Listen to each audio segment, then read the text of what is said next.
two people that really inspired me. The first one is Andy Kaufman. He's inspiring to me because he was not content to fit himself within the structures of stand-up comedy of the time. His entertainment and his sense of humor thrived on constantly keeping people guessing about what he was and what his actual intentions were. And I think Andy Kaufman's work ages so well because he wasn't just a comedian, he was kind of an artist, kind of like a performance artist. The other person who I was inspired by for a similar reason is an artist called Chris Burden, who was a performance artist in the 70s, and then he went on to become a sculptor. He inspires me because he also, I think, was not content to let the structures of the world of art at the time contain his ideas. His work thrived on subverting the expectations of his audiences.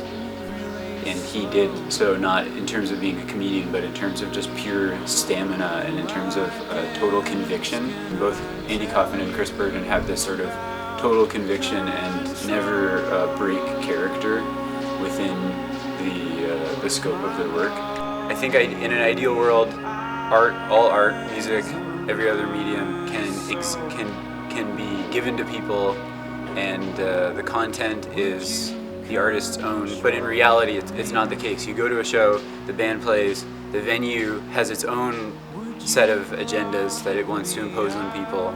You have to pay to get into the door, you have to pay to buy drinks, and there's a whole commerce that exists in the music industry, and I think that existing with that is always difficult.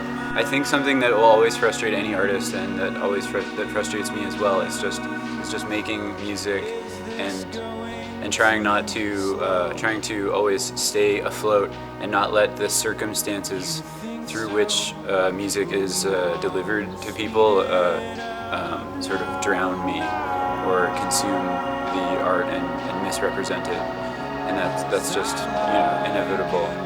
But it's kind of, you want to speak to someone, you have to use a megaphone, and the megaphone distorts your voice and distorts the message. And so that's something that I think can never be overcome, but is always frustrating.